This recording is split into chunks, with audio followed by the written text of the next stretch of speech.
How do you manage all of it? Because you have, and you do it with such grace. Life is beautiful chaos at all times. I just kind of had the balls to try to shoot big from the get-go for some reason. I was crushing it in San Diego. I went to LA all confident, and then I was squashed. That was a very, very humbling experience. What has led you there? I go look at it, and then I can't stop thinking about it. I'm dangerous, because then I do it. Is it a challenge to lead a team that can deliver a result that type of clientele is looking for? It's actually not easy. If you can inspire others to do the same, then there's more of that.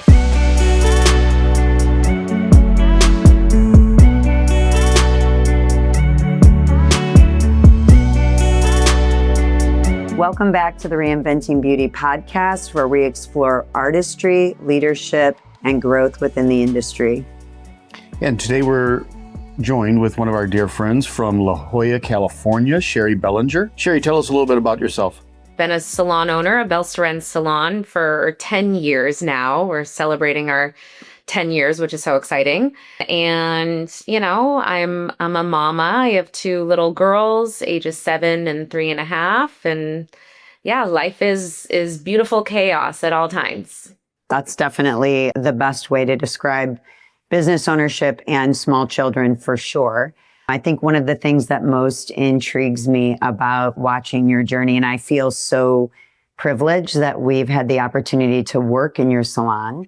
We get to facilitate education there quite often. And it's one of the best, probably the best part for me in that experience is watching you navigate life with your little ones. And I know I've said that to you before. You do it so beautifully.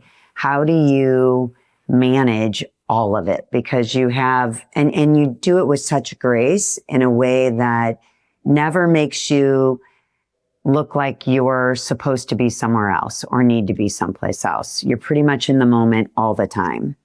From my perspective, I don't know what's on in your head, but in general, just as a person, I feel like I'm a very present person.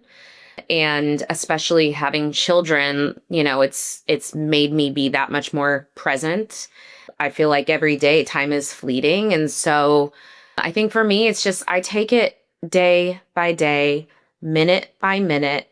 And I really prioritize, what's most important every day, what can kind of go on the back burner, what I can't give my energy to. And I think when you kind of have, it's, I don't like the word boundaries so much. I feel like it's overused. It's not boundaries. It's my priorities. So I think, my family comes first now. It's like if I didn't have children, I would live at my salon. I'd be dangerous. I feel like I would be obsessed with what I do as a salon owner. And I love my salon. I love my team. But, my girls, like, they need me. And I try to be a good example as a working mother and business person, but then also really be mindful of them and their attention to what I'm doing. And, it's like little things. Like for a moment, I created a salon owner course, like a digital course. I did it. Like it was during the pandemic. I filmed it. It was awesome. I was so proud of it. But then, having a digital course, it's like I had to keep selling it. I had to keep showing up on social media. I had to pitch and position myself. And when I was doing that, I realized I didn't like that it meant that I had to be in my phone or away from my kids as much as it did. So I stopped because I don't want to be the mother that's constantly like this. So it's just, for me, it's just like figuring out who I want to be, how I want to show up. Then I just do the best I can every single day. I lead with like openness, and it's constant open conversation and communication in my home and in my business. And I think just with that transparency and prioritizing, like it all works. And I have a really incredible team, and I have great leadership within my team supporting me. I also have a great husband supporting. So it's all of it is what makes it be what it is. Yeah, it's true. We definitely have found a lot of freedom in having I don't want to say hard conversation, because I also think that's like, makes it always sound like such a negative, and it's not a negative. It's just the conversation and revisiting when we don't hit the mark, whether it's in the salon or in our life, our relationships with our family at home. I mean, we have, a whole mess of kids. And so with all of those moving parts, that's something that I think really, that you just said, that really, really resonates with us. If you have the conversation, there's freedom that lives in that, because that's the only way it can actually change. So inviting the people into the conversation that need to actually be present has been such a huge piece of what's helped us navigate all of the beautiful chaos that business ownership is, and having a family and all of the things. Well, I think if you don't fake it and you just show up authentically in all the versions of yourself, there's less energy being depleted from you. You're just showing up. Right. And then, saying when you need help, or how what you can navigate, asking for forgiveness when you need to, and yeah. I think you run out of energy to try to fake it.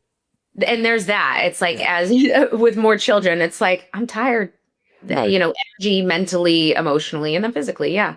And, with age and the wisdom, it's just different. I feel balance is another funny word. There's no such thing as balance, but for my life, I've created my own balance. Yeah. Yep.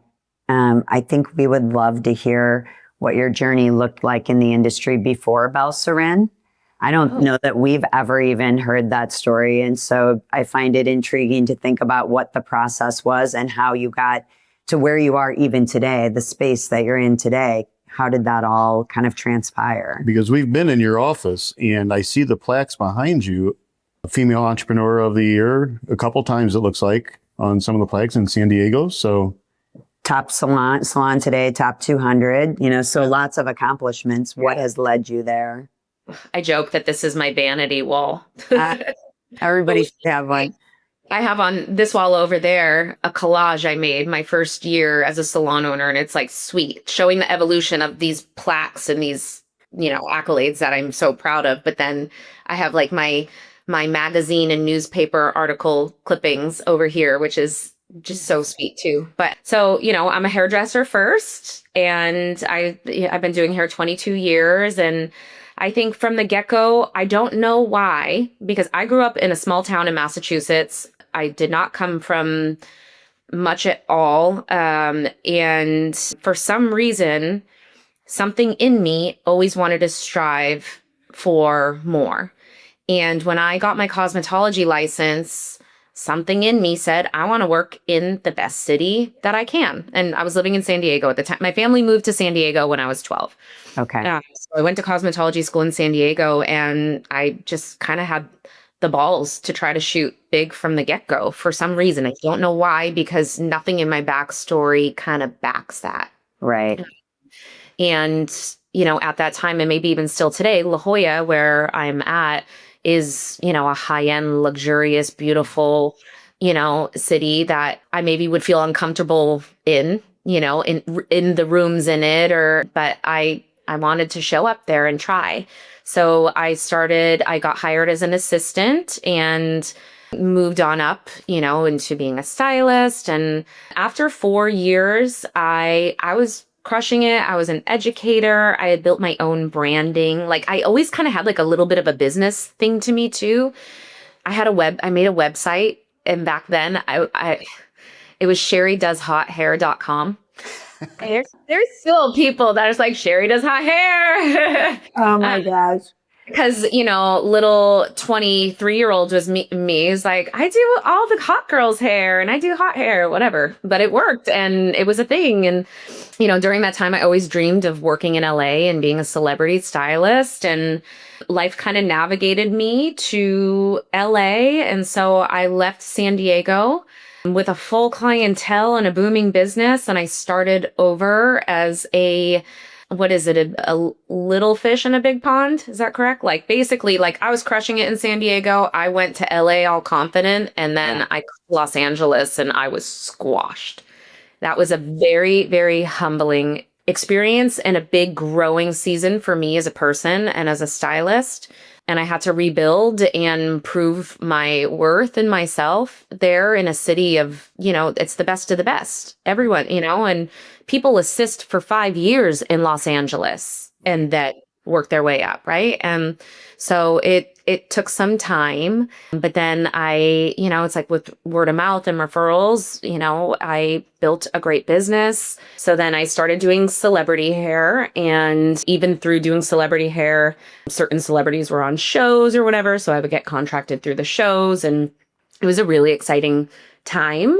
But ultimately, my heart wasn't in LA. My heart wasn't in it. So on paper, that life is very glamorous, but ultimately I always check in on my happiness, my soul. And I wanted to be back in San Diego. I didn't want to stay in LA forever. So I made the hard decision to, there was a lot of life pivots at that time, but after 5 years in LA, I went back to San Diego. And at that time, I knew I wanted to open a salon for sure. I just didn't know when I was going to be ready, because I always knew it was going to take all of me. So came back to San Diego. What was cool at that point, now I'm not just Sherri that did hair in San Diego and all these old clients came back to me. Now I had a celebrity stylist title to my name, and, that cool factor, which really helped me. So with that, it was time to, make my next big move and open a salon. And so it was 2016 when we opened. So I guess 2015 is when I started looking for locations, and, I was working a ton behind the chair and saving all my money. And I found my first location and opened an 11-chair salon at that time. And my vision was just to build a team of like-minded artists that we could all be collaborative. I was capped out. At that time, I was working 6 days. I didn't have children yet, right? So I was working 6 days a week, double booking, booked out months and months in advance. And so I was constantly referring clients. And so I'm like, I need a team, I need to refer and kind of build people up, but then, gain on the other end. And so we had a beautiful run at that location. And then I kind of started wanting more again. I had these cycles in my life where it's like, okay, now what? Now what can we do? Now what do we need? And I had, I was craving, we had 3 shampoo bowls and I just really wanted one more. Our break room was small. I really wanted it bigger. So I reached out to my landlord and I asked her, I was like, hey, with the buildings around me, is there any square footage I could maybe take on? And, I want to expand just a little bit, and I'd love to put in another shampoo bowl. And she's like, no, you can't do that. But I do have a location around the corner that you should check out. I didn't realize it was the same landlord. So that's pretty nice. Yeah, it's the same landlord. And, I was like, at first it's like, move my salon a block away. The salon space is triple the size of my original location. Mm-hmm. But she's like, you should see, it's a great space. It's next to the Oppenheim group, which is like, the Selling Sunset people. It's literally on, that iconic corner almost of Girard and Prospect and La Jolla. Like it would be a huge deal in every way.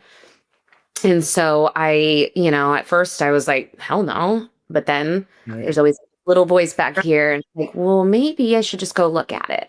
And then I go look at it and, and then I can't stop thinking about it. And then I'm dangerous because then I do it. Yeah. So last year we reopened a block away. And because it was the same landlord, I was able to navigate, but like we literally moved from one space to the other within, on a Sunday. Right.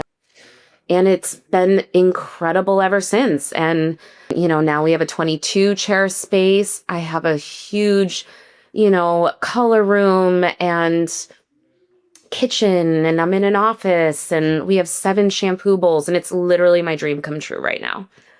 So good. It's so good. It's a beautiful space. You guys did a great job, not only in the layout of it, but every little detail feels so comfortable and high end.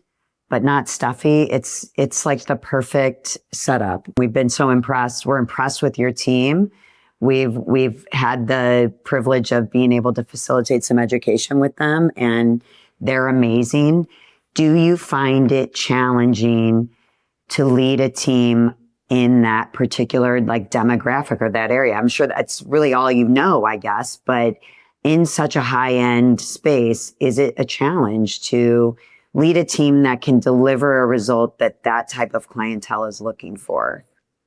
Well, there's definitely been learning curves with it. And the bigger our reputation as a salon has grown, the standard of excellence that clients expect from even our newest level stylist is high. So I wouldn't say it's hard, but we definitely have to do our part in supporting our stylists, and say we have assistants moving onto the floor, being really, really sure they're ready. It's my job to set everybody up for success, both client and stylist. So it's not hard, but it's thoughtful. I can't just hire any stylist and put anybody on the floor. And our interview process is not an easy one. There's a reason why we do feel as special as we do. And my team right now, we have 34 of us. And it's, we joke because people it's like, what's the drama? There's got to be drama. And it's like, I'll walk out there and the drama is they're comparing like their toe lengths to one another, and they're like quirky things. It's just like silly stuff. And it really is because it's so intentional who we let in and how we coach and how we just vibe. So, and we all know, everyone that works here also is striving for some sort of greatness if they want to work in a salon like this and in this city. I can't say any of us come from, that per se, it's like we all come from different walks of life, but we all kind of collectively are striving for the same thing. And Nicole and I talk about it a lot because we've been to your salon, I don't know, a dozen times. And when we go in there, it is very upscale, but everybody is just so chill and they get along. And you can tell because we've been in many salon environments before that when we walk in, you can actually feel how tense the situation is. And it's like, For sure. No, we enjoy coming out there a lot, working with your team, and even when we're working with other teams in your space. So it's nice. Can you share with us, even just the key points of what your interview process looks like? Sure. We get applications daily, and it's just probably through social media and our website, people can apply. Right. Unfortunately, we can't get back to everybody so it will start by me reviewing a submission or my manager reviewing a submission, and something has to stand out to us to kind of grab our attention to now pry and want to inquire deeper about this person. And then the next step would be we would bring them in for an in-person interview. And my interviews, I'm really getting to know the person. I'm kind of there's almost like a psychology to it. And just I know what my red flags would be. And then I know what my green flags are, because our salon culture and what we do and who we are as a team is so defined that I can know pretty much right away if this person could be a good blend and if we're going to be a good fit for them. So if we feel that, then the next step would be working interviews where they have to bring in multiple models and work within the space. During this time, I presented to them that, it's really important for them to feel what it's like working in Belle Sirène and make sure energetically it feels good to them and start getting comfortable. But then at the same time, my team is feeling their energy too. And we're not like a club, right? It's not but it's more just, my goal is that if they pass that, let's just say, and it's just it's a no-brainer, by the time they finish their second model, they're already friends with my team. They're already can I help fold, towels? And unless it's that, it's not going to work. Not with how close we are and how large we are. That's amazing. Yeah. It's not easy. It's actually not easy to get a job here. And I've had to keep that bar raised. And as we've grown, and even with our, how we've evolved into this new space and just our reputation grows, it's I have to keep doing this and this. And it's really, it's the person, it's the heart, it's the why. You know, we are a people first business. You have to respect what we do and the people that sit in our chairs first and foremost, not just the art of hair, but the people and how we make people feel. Like that is a very important part. It's so huge. So Sherri, we've been in there a few times and we've seen something hanging on the back wall. It's called the Culture Commandments of Belle Sirène. Can you tell us a little bit about that? Yeah, I put that together. That wasn't from the beginning. That was probably a few years ago, but it's essentially, it's our 10 commandments, if you will. And it's essentially these 10 foundational pillars to our team and kind of like, the anchor that we fall back to. And, it has things on it like trust, open communication, leave negativity at the door. When one rise, if somebody's struggling, like we help them out. So it's very unique and custom to us. And I love it because in moments, if somebody is not following through on, one of them is respect too. It's like respect and trust, or, and it's just, it's a good thing that we can go back to. That's what I was going to say. It's just something that you can easily reference when you're in a moment. And sometimes it only takes that little moment of being able to redirect because it is something that lives in your core, the core of what your company is. So yeah, I think we've always found that really intriguing when we're in your space. I think I've actually photographed it and like sent it to our team before and just said like, hey, this is something that they operate by. We have certain ones that we work off of within our space, or they kind of evolve depending on what season we're in, what we're addressing at the time, if we're in a season of growth. So yeah, I think that that's something that really, when you take the time to identify your company in that way and your team commits to it, when you get the commitment from them, you have no place to go but up and into success or further into success, and what that looks like. So also we are affiliated with the same brand as you are, Davines. So we talk to teams all the time about being exclusive with their brand, but they're probably sick of hearing us talk about it. So what's your experience with being exclusive with a brand? I mean, it's a decision I should have made way sooner. When I opened my salon, I did what most stylist turned salon owners do. And I just brought in everything I was already familiar with. I was using 2 to 3 color lines. So I brought all of those in. I loved 2 retail lines. So I retailed those. None of them supported one another though, right? Like it's not like I was gaining points or opportunities because, I use this color and it aligns with this retail. And it started feeling like it got messy. And I was getting so over like these different color lines being inconsistent. And then, for every problem they would have, they would come out with a new line and a new line and a new line. Right. And, and of course my team wants everything. And before I know it, it's just like, it's ridiculous how much stuff we had. And when I was expanding Belle Sirène and going bigger and grander, at the same time, I wanted to simplify. And with, Davines, who we are concept with, I mean, I've loved Davines from the very beginning of my career. So I've always used Davines retail. That has always been a no-brainer for me, my whole journey. But color, I was just, used to what I was using. And so I didn't think to change until I opened my mind and I tried the color and some team members tried the color and we were blown away. And, the more we, dove in with Davines and the deeper, it was just a no-brainer.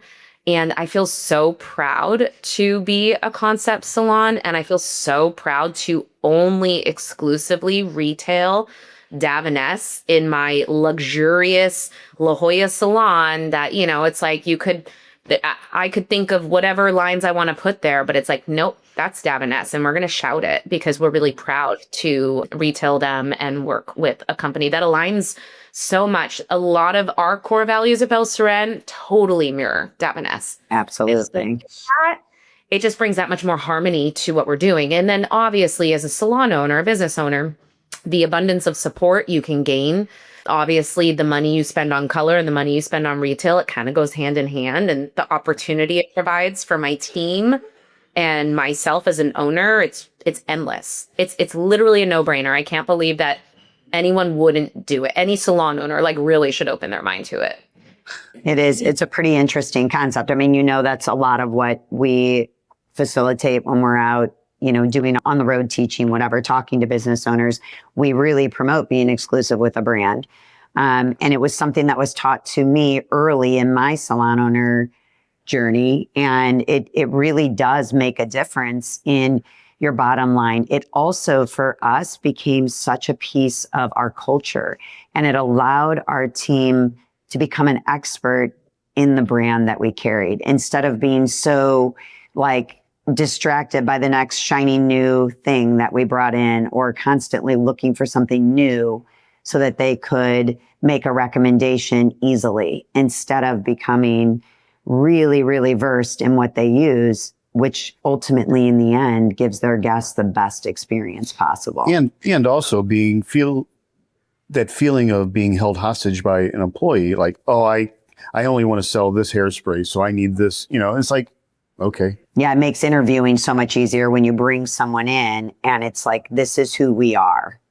I know. And I'm chuckling inside because early on in my salon owner journey, I literally hired stylists that if I didn't have the color line they needed, it wouldn't work. So I brought their color line on just because no.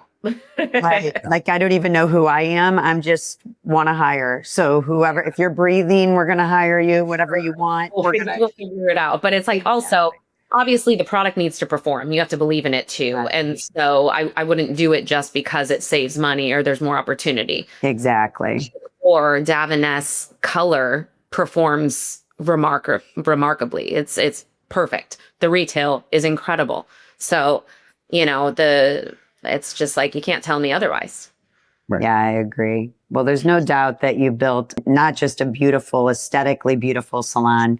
You have a culture that I really feel is a game changer for the industry, and what we love to see the industry continuing to evolve into. So I know you're proud of it, but I hope you're very, very proud of it, because you should be. We pretty much end every episode the same way.